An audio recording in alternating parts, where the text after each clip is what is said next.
तो friends, background में कुत्ते भौंक रहे हैं, उस पे ध्यान मत देना, मेरी बातों पे ध्यान देना, क्योंकि वो अगर हमको डिस्टर्ब कर रहा है तो क्या हम डिस्टर्ब हो जाएं?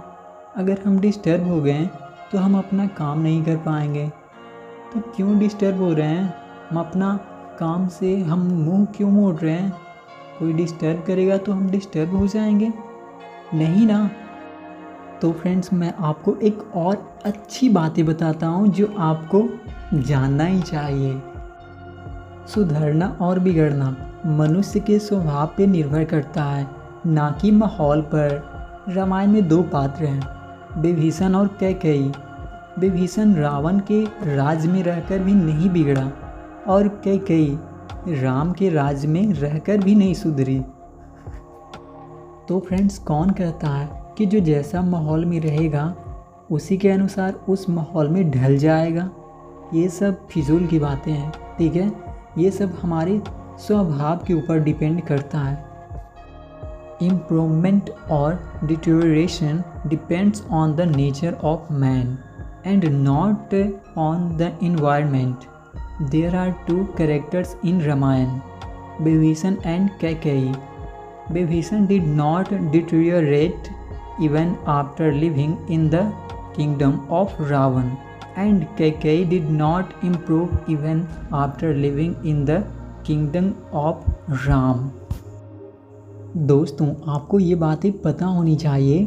कर्मों से डरना चाहिए, ईश्वर से नहीं, क्योंकि हमें ईश्वर तो माफ़ कर देता है लेकिन कर्म माफ़ नहीं करता।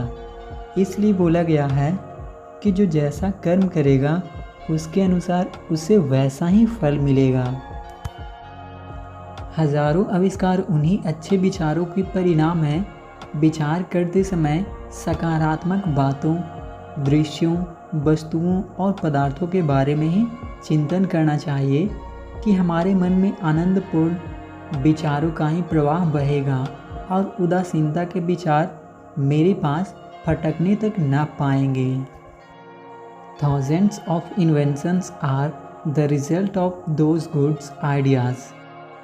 While contemplating, we should think only about positive things, since things and things that the flow of joyful thoughts will flow in our mind, and the thoughts of indifference will not even come to me. बेईमानी, धोखेबाजी और खुदगर्जी के विचार लौकिक और परलौकिक दोनों ही दृष्टि से बहुत ही घातक है। इस प्रकार के विचारों वाले व्यक्ति को पग पग पर घृणा, उपहास, बदनामी और अविश्वास का सामना करना पड़ता है। विचारों का सदुपयोग करने के लिए विचारों को योजनाबद्ध बनाना चाहिए। एकाग्रता का तात्पर्य है कि अस्त व्यस्त ढंग से सोचने की बुरी आदत को क्रमबद्ध और सुसंस्कृत बनाया जाए। Thoughts of dishonesty, deceit and self-indulgence are very dangerous from both terrestrial and transcendental point of view.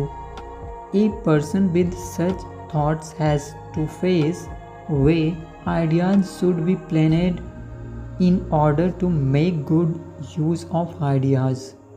Concentration means that the bad habit of thinking in a chaotic manner is made systematic and cultured.